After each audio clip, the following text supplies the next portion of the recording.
પગની એડીનો દુખાવો, પગની પિંડીનો દુખાવો, પગના પંજાનો દુખાવો ક્યારેક એટલો બધો અસહ્ય હોય છે કે આપણે એના માટેની પેઇનકિલર પણ લેવી પડતી હોય છે. ઘણા લોકો ડેઇલી પેઇનકિલર લેતા પણ હશે, જે આગળ જતાં આપણી લીવર અને આપણી કિડનીને ખૂબ જ નુકસાન કરે છે, ડેમેજ કરે છે. હું doctor Renuka Siddhpura, Ayurveda consultant, hair skin diet expert, panchakarma specialist. આજે આપણે ચર્ચા કરીશું કે પગની એડીનો દુખાવો, પિંડીનો દુખાવો અને પંજાનો દુખાવો. ક્યારેક આપણે પગની પિંડી એટલી બધી કળતી હોય છે, સામાન્ય ભાષામાં એને કહીએ કે ગોઠલા બાજી જવા, ગોઠલા બાજી જાય છે, દુખાવો થાય છે. તો આ દુખાવા માટેના આજે હું 4 એવા ઉપાય તમને બતાવીશ કે તમે જો નિયમિતપણે એ કરશો તો તમારો આ દુખાવો કાયમ માટે ગાયબ થઈ જશે. પહેલું છે કે ખોરાકમાં ખાસ ધ્યાન રાખવું. તમને ભૂખ નથી લાગી તો જમવું નહીં, ભૂખ લાગે ત્યારે જ જમવું. અઠવાડિયામાં 2 વખત ઉપવાસ કરવા. વાસી ઠંડો ખોરાક ક્યારેય ના લેવો. પચવામાં ભારે ખોરાક ના લેવો. આવું કરશો એટલે તમારો આમ બનતો જ બંધ થઈ જશે. આમ બનતો બંધ થઈ જશે એટલે આમને લીધે જે દુખાવો છે એ તમારો દૂર થઈ જશે. ભૂખ લાગે છે ત્યારે જ જમો.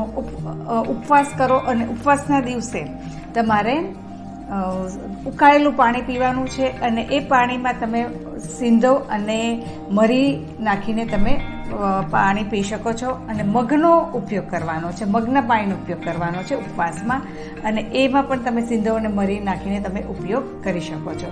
બીજું, જમ્યા પછી અડધી ચમચી સૂંઠ લેવાની છે. જમ્યા પછી અડધી ચમચી તમે સૂંઠ લેશો તો તમારું ખોરાકનું પાચન સારી રીતે થશે અને આમ નહીં બને. આમ નહીં બને એટલે તમને દુખાવો નહીં થાય.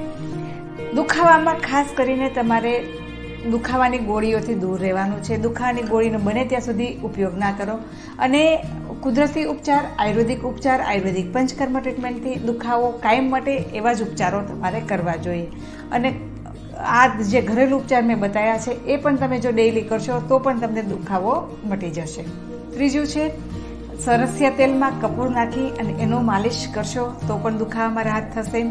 તલના તેલમાં સૂંઠ અને કપૂર અને લસણ એને ટીચી એને ક્રશ કરીને નાખીને એને ઉકાળીને એ ગરમ તેલથી મસાજ કરશો તો પણ તમને દુખાવામાં રાહત થશે.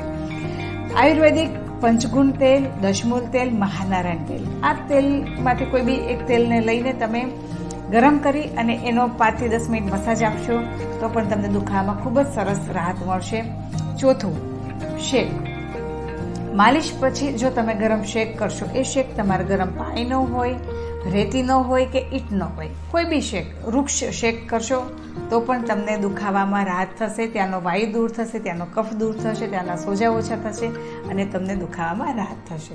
તો ફ્રેન્ડ્સ, આવી રીતે તમારા જો સામાન્ય દુખાવો હોય, પગના પંજાના કે પિંડીના કે એડીના દુખાવા, તો જો તમે આમાંથી બધા જ ઉપચારો તમે રેગ્યુલર ધ્યાન રાખીને કરશો તો તમારે એલોપેથી દવા કે કોઈ પેઇનકિલર લેવી નહીં પડે. અને પેઇનકિલર નહીં લો તો તમારું સ્વાસ્થ્ય ખૂબ જ સારું રહેશે અને તમારી કિડની અને લીવરને પણ ડેમેજ થતાં બચાવી શકશો. સાથે સાથે તમારા દુખાવામાંથી પણ તમને છુટકારો મળશે.